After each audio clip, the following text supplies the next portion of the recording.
Sir, Basaveshwara Nagar police ಸ್ಟೇಷನಲ್ಲಿ complaint ಆಗಿದ್ದು ವೈಜಾಗ್ನಲ್ಲಿ ಅಡಗಿದ್ರಂತೆ ಸತ್ಯ ರೆಡ್ಡಿ ಮತ್ತು ಸುನಿಲ್. ಅವ್ರನ್ನ ಕರ್ಕೊಂಬಂದು ಇನ್ವೆಸ್ಟಿಗೇಷನ್ ಮಾಡಿದಾಗ 50 ಲಕ್ಷ ರೂಪಾಯಿ ಇವ್ರಿಗೆ ಕೊಟ್ಟಿದ್ದೀವಿ.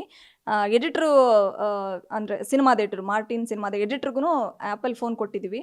ಸೊ 74 ಲಕ್ಷ ಇಡೀ ಟೀಮ್ಗೆ ಹೋಗಿದೆ ಕಮಿಷನ್ ರೂಪದಲ್ಲಿ ಅನ್ನೋದು ಅವರ ಆರೋಪ. ಸೊ ಪ್ರೊಡ್ಯೂಸರ್ ಏನು ಆರೋಪ ಮಾಡ್ತಾ ಇಲ್ಲ, ಅವರು ಹೇಳಿಕೆ ಕೊಟ್ಟಿದ್ದಾರೆ ಅಂತಕ್ಕಂಥ ಮಾತನ್ನು ಹೇಳ್ತಾರೆ. ಆ ಹೇಳಿಕೆ ಆಧಾರದ ಮೇಲೆ ಪೊಲೀಸರು ಇನ್ವೆಸ್ಟಿಗೇಷನ್ ಮಾಡಿದ್ದಾರೆ. ಪೊಲೀಸರು 3 ಸಲ ನೋಟಿಸನ್ನು ಕೊಟ್ಟಿದ್ದಾರೆ ಅರ್ಜುನ್ಗೆ. 3 ಸಲ ನೋಟಿಸ್ಗೂ ಸ್ಟೇಷನ್ಗೆ ಹೋಗಿದ್ದಾರೆ ಮತ್ತು ತನಿಖೆಗೆ ಸಹಕರಿಸಿದ್ದಾರೆ. ಯಾವುದೇ ರೀತಿಯಾಗಿರ್ತಕ್ಕಂಥ ಸಾಕ್ಷ್ಯಾಧಾರ ಕೊಟ್ಟಿಲ್ಲ. ಯಾವುದೋ ಒಂದು ಒತ್ತಡದ ಮೇಲೆ ಆ ಥರ ರೀತಿಯಾಗಿ ಸ್ಟೇಟ್ಮೆಂಟ್ ಕೊಟ್ಟಿದ್ದಾರೆ ಅಂತಕ್ಕಂಥ ತೀರ್ಮಾನಕ್ಕೆ ಬಂದಿರತಕ್ಕಂಥದ್ದು ನಾವು ಕಾಣ್ತೀವಿ. ಅವರು ಆ ರೀತಿಯಾಗಿರ್ತಕ್ಕಂಥ ರಜ್ಜುನ್ ಅವ್ರಿಗೆ 50 ಲಕ್ಷ ಕೊಟ್ಟಿರ್ತಾರೆ. ಈಗ ನಾನು ಯಾವುದೋ ದಾರಿಯಲ್ಲಿ ಹೋದವ್ರು ನಿಮ್ಗೆ 50 ಲಕ್ಷ ಕೊಟ್ಟಿದ್ದೆ ಅಂತ ಸಾಕ್ಷಿ ಬೇಕಲ್ಲ. ಸಾಕ್ಷಿ ಬಂದಿದ್ದು ಯಾವುದೋ ರೀತಿಯಾಗಿರ್ತಕ್ಕಂಥ ಸಾಕ್ಷಿ ಪೊಲೀಸವ್ರಿಗೆ ಸಿಕ್ಕಿಲ್ಲ ಮತ್ತು ಆ ರೀತಿಯ ಒಂದು ಸಂಬಂಧವೂ ಇಲ್ಲ. ಅರ್ಜುನ್ಗೂ ಮತ್ತು ಸತ್ಯಾರೆಡ್ಡಿ ಯಾರು ಅಂತಲೂ ಗೊತ್ತಿಲ್ಲ, ಇದಕ್ಕೆ ಸಂಬಂಧವೂ ಇಲ್ಲ. ಮತ್ತು ಆ ನಿಟ್ಟಿನಲ್ಲಿ ಯಾವ ಮೆಟೀರಿಯಲ್ಸು ಇಲ್ಲ, ಸಾಕ್ಷಿಗಳು ಇಲ್ಲ. ಸೊ ಆ ನಿಟ್ಟಿನಲ್ಲಿ ಅದಕ್ಕೆ ಹೇಳಿಕೆ ಕೊಟ್ಟು ಬಂದಿರತಕ್ಕಂಥದ್ದನ್ನು ನಾವು ಕಾಣ್ತೀವಿ. ಆ ನಂತರ ಮೆಹ್ತಾ ಅವ್ರಿಗೆ ಏನು ಪ್ರೊಡ್ಯೂಸರ್ ಏನಿದ್ದಾರೆ, ಅನೇಕ ವಿಚಾರಗಳಲ್ಲಿ ಪೇಮೆಂಟ್ ಮಾಡದೇ ಇರತಕ್ಕಂಥ ವಿಚಾರಗಳಲ್ಲಿ ದಯವಿಟ್ಟು ಬಂದು ಚರ್ಚೆ ಮಾಡೋಣ, ಫಿಲ್ಮ್ ರಿಲೀಸ್ ಮಾಡಿ ಬಿಡುಗಡೆ ಮಾಡ್ತಕ್ಕಂಥ ವಿಚಾರ ಚರ್ಚೆ ಮಾಡಿ ಅಂತ ಮೇಲ್ಗಳನ್ನು ಕಳಿಸಿದ್ದಾರೆ. ವಾಟ್ಸಪ್ಗಳ ಮುಖಾಂತರ ರಿಕ್ವೆಸ್ಟ್ ಮಾಡ್ಕೊಂಡಿದ್ದಾರೆ. ಇಲ್ಲ ನಮ್ಮ ಪ್ಲೇಸ್ಗಾದ್ರೂ ಬನ್ನಿ, ಇಲ್ಲ ನಿಮ್ಮ ಆಫೀಸ್ಗಾದ್ರೂ ಬರ್ತೀವಿ, ಅಥವಾ ನೀವು ಕಾಮನ್ ಪ್ಲೇಸ್ ಆದರೂ ಮಾಡಿ ಅಂತ ಇಲ್ಲಿವರೆಗೂ ಬಂದಿರಲಿಲ್ಲ.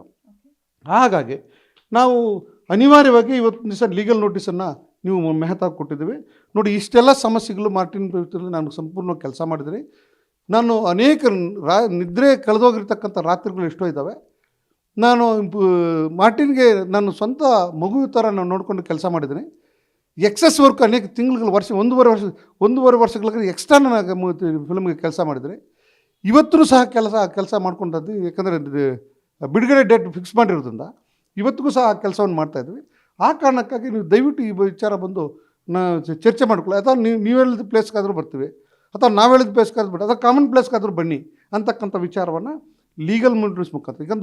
ಈಗ ಇವತ್ತು 3 ಕೋಟಿ ರೂಪಾಯಿಗಿಂತ ಹೆಚ್ಚು ದುಡ್ಡು ಅವ್ರು ಕೊಡಬೇಕಾಗ್ತದೆ. ಸರ್, ಈಗ ಈ ಎಲ್ಲ ಆರೋಪಗಳನ್ನ ತಳ್ಳಿ ಹಾಕ್ತಿರೋ AP ಅರ್ಜುನ್ ಅವ್ರ ಡಿಮಾಂಡ್ಸ್ ಏನು, ಅವ್ರಿಗೆ ಎಷ್ಟು ದುಡ್ಡು ಬರಬೇಕು ಅನ್ನೋಂಥದ್ದು ಅವರ ಆರೋಪ ಅನ್ನೋಂಥದ್ದು. ನೋಡಿ, ಈಗ 1 ಕೋಟಿ 50 ಲಕ್ಷ ರೂಪಾಯಿ ಫಿಲ್ಮ್ಗೆ ಒಪ್ಕೊಂಡಿರ್ತಕ್ಕಂಥದ್ದು.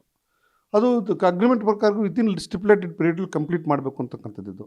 ದುರಾದೃಷ್ಟವಶಾತ್ ನಾನ್ ಕೋಆಪರೇಷನ್ ಅಸಹಕಾರದಿಂದ, ಪ್ರೊಡ್ಯೂಸರ್ ಅಸಹಕಾರದಿಂದ ಆ ಕೆಲಸ ಆಗಲಿಲ್ಲ. ಅತಿ ಹೆಚ್ಚಿನ ಟೈಮನ್ನು ಮತ್ತು 1.5 ವರ್ಷಗಳ ಕಾಲ ಎಕ್ಸ್ಟ್ರಾ ಕೆಲಸವನ್ನು ಮಾಡಿರ್ತಕ್ಕಂಥದ್ದು. ಹಾಗಾಗಿ ಸುಮಾರು 3 ಕೋಟಿಗಿಂತ ಹೆಚ್ಚು ದುಡ್ಡು ಮೆಹ್ತಾ ಅವರಿಂದ, ಪ್ರೊಡ್ಯೂಸರಿಂದ ಇವರು ಬರಬೇಕು. ನೀವು ನಮ್ಮ ದುಡ್ಡನ್ನು ಏನು ನಾವು ಮಾಡಿರ್ತಕ್ಕಂಥ ಕೂಲಿಯ ಕೆಲಸ ಏನು ಮಾಡಿದ್ದೀವಿ, ಪ್ರೊಡ್ಯೂಸರ್ ಕೆಲಸ ಏನು ಮಾಡಿದ್ವಿ, ಆ ಕೆಲಸಕ್ಕೆ ಬರಬೇಕಾಗಿರ್ತಕ್ಕಂಥದ್ದು ನೀವು ಕೊಡಿ. ಮತ್ತು ನೀವು ಈ ಪೇಮೆಂಟ್ ಸ್ಟಾಲ್ ಆಗಿದೆ, ಯಾವುದು ಪೇಮೆಂಟ್ಸ್ ಎಲ್ಲ ಪೆಂಡಿಂಗ್ ಇದ್ದಾವೆ ಆ ಪೆಂಡಿಂಗ್ ಅಂತ ರಿಲೀಸ್ ಮಾಡಿ. ಮತ್ತು GST ಎಲ್ಲ ಅಪ್ಲಿಕಬಿಲಿಟಿ ಇದೆ, ಆ GST ಅಮೌಂಟನ್ನು ಏನೇನಿದೆ ಅದನ್ನು ನೀವು ಕೊಡಿ.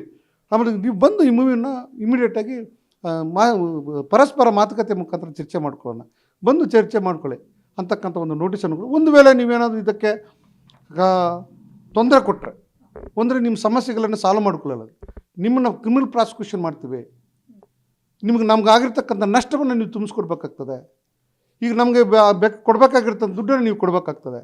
ಹಾಗಾಗಿ ನೀವು ದಯವಿಟ್ಟು ಇಮಿಡಿಯೇಟಾಗಿ ವಿತಿನ್ 15 ಡೇಸ್ ಒಳಗಡೆ ನೀವು ಬಂದು ಸಮಸ್ಯೆಯನ್ನು ಸಾಲ್ವ್ ಮಾಡ್ಕೊಳ್ಳಿ. ಇಲ್ಲಾಂದರೆ ಕ್ರಿಮಿನಲ್ ಕೇಸ್ಗಳು, ಸಿವಿಲ್ ಕೇಸ್ಗಳಾಗಿ ನಾವು ಪ್ರಾಸಿಕ್ಯೂಟ್ ಮಾಡ್ತಕ್ಕಂಥ ತೀರ್ಮಾನವನ್ನು ತೆಗೆದುಕೊಳ್ತೀವಿ. ಗ್ಯಾರಂಟಿ ನ್ಯೂಸ್, ಸುದ್ದಿ ಖಚಿತ, ನ್ಯಾಯ ನಿಶ್ಚಿತ.